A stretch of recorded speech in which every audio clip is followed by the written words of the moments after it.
दोस्तों गिरी ट्यूटोरियल के इस प्लेटफॉर्म पे आपका बहुत बहुत स्वागत है। मैंने 10th का ज्योमेट्री आज से स्टार्ट कर दिया है, बस आपके प्यार और सपोर्ट की जरूरत है। इसी चैनल पे 7th 8th 9th 10th 11th 12th सब कुछ आ रहा है। बस जितना हो सके उतना आप शेयर करो, अपने दोस्तों तक पहुंचाओ, सब कुछ आपको सही टाइम पे मिलेगा और आराम से आपका पूरा का पूरा प्रिपरेशन हो जाएगा। तो आज हम स्टार्ट करने जा रहे हैं सिमिलैरिटी ज्योमेट्री। आप अगर सिस्टमैटिक अगर आप अच्छे से ध्यान दोगे तो पूरा का पूरा लेसन आपको बहुत ही इजी तरीके से समझ में आएगा, बट स्टार्टिंग से लेके मुझे एंडिंग तक आपको सिस्टमैटिक फॉलो करना पड़ेगा। अब सिमिलैरिटी क्या होगा इन शॉर्ट आपको मैं बता दे रहा हूं, क्योंकि आगे जब आपका एक्सरसाइज नंबर 1.3 आएगा तो वहां पे सिमिलैरिटी क्या, कैसे दो ट्राइंगल को सिमिलर बताते हैं, कौन से टेस्ट से बताते हैं, सब कुछ मैं बताऊंगा। बट यहां पे मैं थोड़ी बहुत चीजें मैं आपको बता देना चाहता हूं कि सिमिलर क्या होगा। सबसे पहले कॉन्ग्रेंट और सिमिलर, कॉन्ग्रेंट का सिंबल ये होता है और सिमिलर का सिंबल ये होता है। ये आपको बेसिक पता होना चाहिए। अगर आपने 9th में भी अच्छे से नहीं पढ़ा होगा तो भी आपको सब चीजें समझेगी। सपोज ये एक ट्राइंगल है और यहां पे एक और ट्राइंगल है और इस ट्राइंगल का नेमिंग है ABC और इस ट्राइंगल का नेमिंग है PQR। सपोज ये 5 है, ये 10 है, ये 20 है, ये 40 है, ये 60 है, ये 120 है। तो दोस्तों सिमिलैरिटी में क्या होगा, जरूरी नहीं है कि दोनों ट्राइंगल सेम दिखाई दे। कॉन्ग्रेंट और सिमिलैरिटी में क्या डिफरेंस आपको दिखाई देगा, कॉन्ग्रेंट में दोनों ट्राइंगल सेम होंगे। कॉन्ग्रेंट में दोनों ट्राइंगल सेम होंगे। सपोज जैसे मैं यहाँ पे एक ट्राइंगल बना रहा हूं, ये मैंने ट्राइंगल ड्रॉ किया, यहाँ पे एक और ट्राइंगल ड्रॉ किया। अगर ये 5 है तो ये भी 5 ही होगा दोस्तों कॉन्ग्रेंट में। कॉन्ग्रेंट ये देखो ये, बट ये जो सिमिलर है इसमें जरूरी नहीं है 5 भी हो सकता है, वो भी सिमिलर हो सकता है। रेशियो अगर सेम आया तो भी सिमिलर हो सकता है, बट ट्राइंगल बड़ा भी हो सकता है, दूसरा ट्राइंगल छोटा भी हो सकता है। बस क्या आपको देखना है, वैसे तो मैं 1.3 एक्सरसाइज के पहले आपको बताऊंगा कि ये दोनों साइड का जो है, जो भी आपका रेशियो आएगा वो प्रोपोर्शनल होना चाहिए। सपोज ये देखो मैं दिखा रहा हूं, ये देखो यहाँ पे ये 5 है, यहाँ का ये 10 है, तो दोनों का अगर आप सॉल्व करोगे 5 1 जा 5 2 जा, तो आंसर क्या आएगा 1/2। यहाँ पे ये 20 है, यहाँ पे ये 40 है, ये देखो इसको अगर आप सॉल्व करोगे तो आंसर क्या आएगा 1/2। यहाँ पे ये 60 है, यहाँ पे ये 120 है, दोस्तों अगर आप सॉल्व करोगे तो आंसर क्या आएगा 6 1 जा 6 2 जा 1/2। तीनों का अगर आपने रेशियो देखा तो तीनों का रेशियो क्या है, सेम है। मतलब ये दोनों ट्राइंगल क्या है, सिमिलर है। तो आप ये बोल सकते हो कि सिमिलर ट्राइंगल जरूरी नहीं कि सेम होगा, वो बड़ा भी हो सकता है, छोटा भी हो सकता है, बट उनका जो रेशियो होगा अलग अलग साइड का वो कैसा होगा, सेम होगा। जैसे यहाँ पे देखो 1/2 1/2 1/2 ऐसा आया, वो तो मैं आपको 1.3 एक्सरसाइज में बताने वाला हूं। कॉन्ग्रेंट ट्राइंगल हमेशा सेम होगा। ये दोनों में आपको नॉर्मल सा डिफरेंस समझ में आ गया है। अब आपको क्या क्या चीजों की जरूरत है फर्स्ट एक्सरसाइज के लिए, आज के लेक्चर में मैं उन सब चीजों को डिस्कस करने वाला हूं और आपको बताने वाला हूं बहुत ही ईजी तरीके से। यहाँ पे बच्चों को बहुत ही कंफ्यूजन होता है, पर मैं बहुत ही सिंपल तरीके से आपको बताऊंगा। सपोज हम 8th क्लास में हमने पढ़ा है कि किसी भी ट्राइंगल में अगर ये 90 का मार्क है तो वहां पे मैं एरिया कैसे निकाल सकता हूं। सपोज इस ट्राइंगल का नाम क्या लिखूंगा मैं, देखो आगे ए लिखना है, ट्राइंगल लिखना है। अगर आपने 8th क्लास भी अच्छे से नहीं पढ़ा होगा, मेरा लेक्चर अगर आप देखोगे तो पूरा 10th बहुत सिस्टमैटिक तरीके से आपको समझेगा। एरिया ऑफ ट्राइंगल ABC, देखो मैं यहां पे लिख रहा हूं ए, फिर दूसरा क्या है B है, फिर उधर वाला क्या है C है। आपने लिख दिया एरिया ऑफ ट्राइंगल ABC। हमने 8th क्लास में पढ़ा है कि अगर ये 90 का मार्क है तो यहां पे क्या आएगा, half into base into height. याद होगा आपको, half into base into height. अब बेस क्या होगा, जहां ट्राइंगल बैठा होता है। ये ट्राइंगल बैठा कहां पे है, BC के ऊपर। कहां पे बैठा है, BC के ऊपर, तो इसका बेस क्या हो गया आपका दोस्तों BC। और हाइट क्या होगा दोस्तों, ये हमेशा हाइट के लिए मैं हमेशा बोलता हूं कि इसका जो पीक पॉइंट है, यहां से नीचे आओगे तो आपको हाइट मिल जाएगा। तो पीक पॉइंट क्या है आपका A से नीचे आया तो D हुआ, तो यहां पे आपको हाइट भी मिल गया D। तो आप इस तरह से 8th क्लास में 9th क्लास में भी अगर आपने कुछ सम सॉल्व किया होगा तो इस तरह से निकाला होगा। बट अब हम क्या करेंगे, रेशियो फॉर्म में एरिया निकालने की कोशिश करेंगे। ये तो आपका इन जनरल फॉर्म है, आपको फॉर्मूला याद होगा। हाँ, ये एप्लीकेबल कब होगा, जब ट्राइंगल में 90 का मार्क होगा तो। अदरवाइज हमने हेरोन्स फॉर्मूला पढ़ा है, बट आप ये याद रखो half into base into height. अब आपको ये भी पता होना चाहिए किसी भी ट्राइंगल में ये वाला पार्ट क्या हो जाएगा, उस ट्राइंगल का बेस हो जाएगा। अगर सपोज यहाँ पे ये हाइट है तो ये हाइट है, पर कभी कभी बेस अलग अलग पोजीशन से चेंज होगा, आपको समझेगा। अब देखो मैंने इसको टाइप 1 दिया है, अगर आपने मेरा ये चारों टाइप सिस्टमैटिक तरीके से समझ लिया ना तो पूरा का पूरा एक्सरसाइज बहुत मजेदार हो जाएगा। अब देखो यहाँ पे फर्स्ट वाला जो टाइप है उसमें ट्राइंगल दोनों अलग अलग दिखाई दे रहे हैं। यहां पे ये ट्राइंगल है, यहां पे ये ट्राइंगल है। इसे आप ऐसे भी कंसीडर कर सकते हो, इसका बेस क्या है BC है, इसका हाइट क्या है AD है, इसका बेस क्या है QR है, इसका हाइट क्या है PS है, ये PS। तो दोनों ट्राइंगल में बेस और हाइट जो है वो अलग अलग है, किसी का भी बेस और हाइट सेम नहीं हो रहा है। तो हम लिखते टाइम इसका आंसर कैसे लिखेंगे, एरिया ऑफ ट्राइंगल, इस ट्राइंगल का नाम क्या लिखोगे ABC upon area of triangle, area of triangle इसका नाम क्या आएगा PQR इक्वल टू, इस टाइम में आपको क्या लेना है, देखो ये यहां ट्राइंगल है, ये यहां है, हमेशा ऐसे रिकॉल करते रहना, जब बेस और हाइट सेम नहीं होगा तो टाइप 1, ये याद रखना, जब मैं सम सॉल्व कराऊंगा एक्सरसाइज का तो आपको याद रखना बेस और हाइट जब सेम नहीं होगा तो टाइप 1। क्या मैंने बोला, बेस और हाइट जब सेम नहीं होगा तो कौन सा टाइप 1। तो इसका आंसर क्या लिखना होता है, base into height, base into height. तो बेस इसका क्या है, पहले वाले ट्राइंगल का BC है, और हाइट क्या आएगा दोस्तों, पहले वाले ट्राइंगल का AD आएगा। इसका बेस क्या है दोस्तों QR है, और हाइट क्या आएगा दोस्तों PS। तो यहां पे आपने सिस्टमैटिक तरीके से यहां पे लिख दिया base into height, base into height. तो ये चीजें आपको यहां पे क्या हुआ होगा, सिस्टमैटिक समझ में आया होगा। तो याद रखना, आपको याद रखना ही, कभी भी अगर कोई भी दो ट्राइंगल अलग अलग दिया है तो आपको क्या आंसर लिखना है, उसका रेशियो के फॉर्म में अगर एरियाज लिखना है तो base into height upon base into height.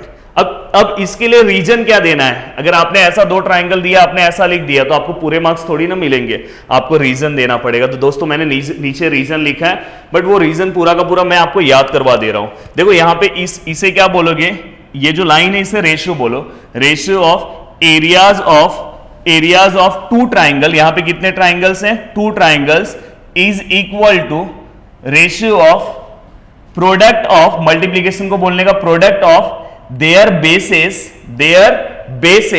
and corresponding heights। याद रखना, अगर आप बेसिस ले रहे हो, सपोज मैंने ये बेस लिया, उसकी हाइट यही होनी चाहिए। ये अगर कोई फंक्शन है तो वहां पे अगर ये हस्बैंड आ रहा है तो उसकी वाइफ के साथ ही उसको आना है, समझ में। तो ये इसलिए यहां पे करस्पॉन्डिंग वर्ड बहुत इंपॉर्टेंट है, बेसिस एंड करस्पॉन्डिंग हाइट। अब देखो आपको याद हो जाएगा, the ratio of areas of two triangle is equal to, इसको is equal to ratio of product of, multiplication मतलब प्रोडक्ट ऑफ क्या, देयर बेसिस एंड हाइट नहीं बोलना है, एंड करस्पॉन्डिंग हाइट, मतलब हस्बैंड को अपनी वाइफ के साथ ही आना है। मतलब बीसी का हाइट क्या है, AD है, उसके साथ AD ही आपको लिखना है। अगर आपने ये हाइट लिख दिया रॉन्ग हो जाएगा। अब देखो नीचे के जो लाइंस है, अगर आप सिस्टमैटिक अगर अच्छे से देखोगे तो मैंने याद भी करा दिया, the ratio of areas of two triangle is equal to the ratio of the product of their bases and corresponding heights। तो सिस्टमैटिक आपको ये याद हो गया। तो फर्स्ट टाइप आपको ऐसे याद रखना है। Then type number second, if the height of both the triangles are equal, अगर दोनों ट्राइंगल का हाइट क्या है, सेम है, अगर दोनों ट्राइंगल का हाइट क्या है, सेम है, तो आंसर किस में आएगा। तो याद रखना, पहला वाला जो टाइप था उसमें हाइट और बेस कुछ भी सेम नहीं था, दोनों ट्राइंगल अलग अलग थे। बट अगर कोई ऐसे दो ट्राइंगल्स आ रहे हैं उसके हाइट सेम है तो उसका आंसर हमेशा बेस में आएगा। क्या मैंने बोला, ध्यान से सुनना है, हाइट सेम है तो आंसर बेस में आएगा। बट उसी का अगर मैं दूसरा रूप लूं तो अगर बेस सेम है देन आंसर क्या आएगा, हाइट आएगा। अगर बेस सेम है तो आंसर हाइट, पर अगर हाइट सेम है तो आंसर बेस आएगा। तो हमेशा याद रखना। अभी देखो अगर यहाँ पे आप देखोगे तो दो ट्राइंगल्स, वैसे वहां पे आपको क्वेश्चंस में दिए होंगे। यहाँ पे अगर सपोज ये पहला वाला ट्राइंगल है, ये अगर आप देखोगे तो ये आपका फर्स्ट ट्राइंगल है। इस ट्राइंगल का अगर आप बेस देखोगे तो बेस क्या है, BD, हाइट क्या है, AP। बट अगर आप देखोगे सेकेंड वाला जो आपका ट्राइंगल है दोस्तों, यहां पे मैं एक आपको क्वेश्चन टाइप में भी एक चीजें करा दे रहा हूं। यहां पे दूसरा आपका जो ट्राइंगल है, A है, D है और C है, ये आपका ट्राइंगल है। अब बहुत सारे लोग बोलेंगे सर ये हाइट है, तो दोस्तों कभी भी हाइट स्लैंट नहीं होता, ऐसी टेढ़ी हाइट नहीं होती कभी भी, हाइट हमेशा ऐसी होती है।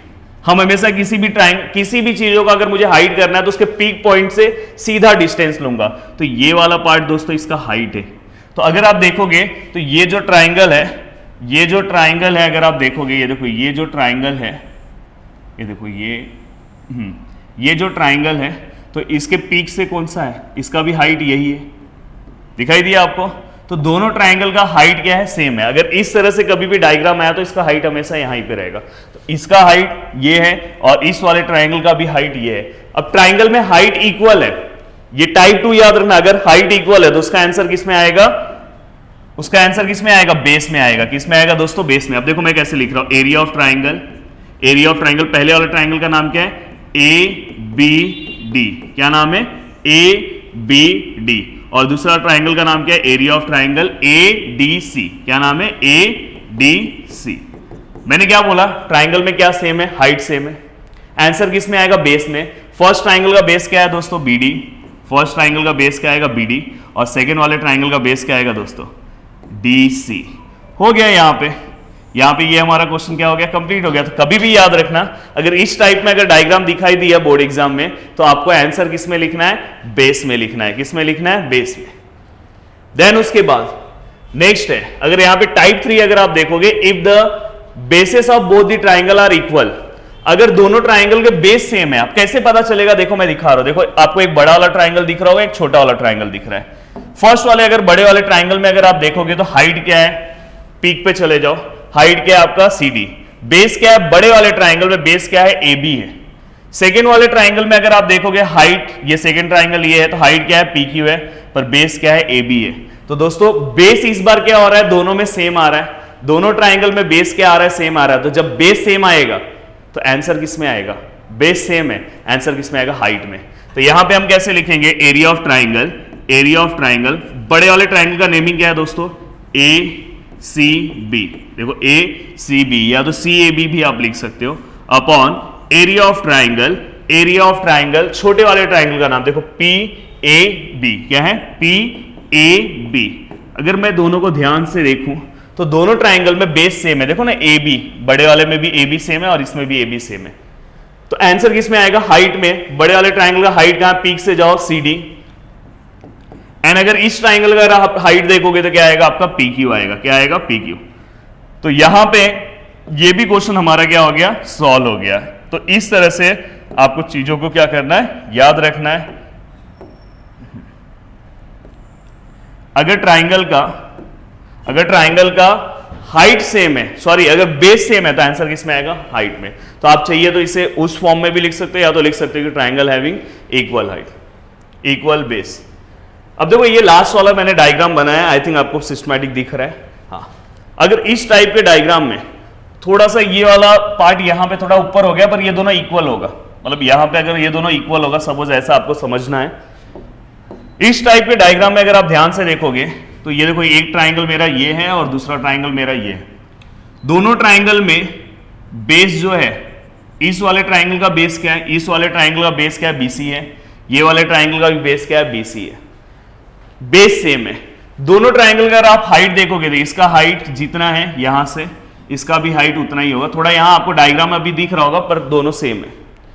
अगर हाइट और बेस अगर सपोज दोनों सेम है और डायग्राम ऐसा रहा, हमेशा याद रखना, ऐसा अगर कोई डायग्राम दिखाई दिया तो समझ जाना उसमें हाइट और बेस सेम ही होगा। तो उस टाइम पे एरिया ऑफ ट्राइंगल, इस ट्राइंगल का नाम क्या है, A B C, A B C upon area of triangle, area of triangle इसका नाम क्या है, बी डी सी। क्या नाम है, B D C, equal to height और बेस दोनों सेम है, हाइट और बेस दोनों सेम है, तो दोस्तों उसका रेशियो का आंसर आता है 1:1। तो ये चार टाइप अगर आपने सीख लिया तो फर्स्ट एक्सरसाइज आपका पूरी तरह से फिनिश हो गया।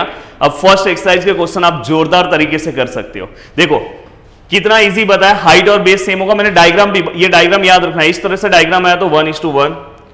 देन इसके पहले वाला, इसमें देखो आपको दिखाई दे रहा होगा दोनों का, ये बड़े वाले ट्राइंगल का बेस क्या है, ए बी, छोटे वाले का भी बेस ए बी है, मतलब बेस सेम है, तो आंसर हाइट में आया। देखो यहाँ पे मैंने सी डी लिखा है और यहाँ पे मैंने पी क्यू लिखा है।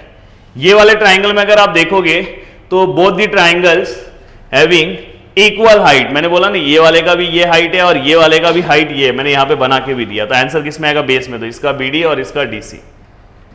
देन ये दोनों ट्राइंगल अगर सेपरेट है तो base into height, base into height. तो आपको इतनी चीजें याद रखना है। ये मैंने आपको स्टेटमेंट भी याद करा दिया, अगर नहीं आ रहा होगा तो एरिया ऑफ ट्राइंगल याद रखना है। और फर्स्ट जो एरिया ऑफ ट्राइंगल है उसका मैंने यहाँ पे फॉर्मूला दे दिया, area of triangle ABC half into base into height, तो बेस का जो वैल्यू था वो मैंने लिखा। इस तरह से आपको अपने फर्स्ट लेसन का स्टार्टिंग के लिए अगर फर्स्ट एक्सरसाइज करना है तो इतनी चीजें पता होनी चाहिए। अब मैं फर्स्ट एक्सरसाइज जब नेक्स्ट लेक्चर में कराऊंगा तो जोरदार तरीके से सब कुछ आपको समझ में आएगा, बट ये लेक्चर देखना बहुत जरूरी है। अगर आपको ऐसे ही बहुत अच्छे अच्छे लेक्चर चाहिए तो जितना हो सके उसे शेयर करो। अगर आपको बहुत ही मजा आया होगा तो प्लीज नीचे कमेंट करना, आप में से जो बहुत ही प्यारा कमेंट करेगा उसे हम पिन करेंगे। थैंक यू सो मच दोस्तों, दिल से थैंक्स। जय हिंद दोस्तों।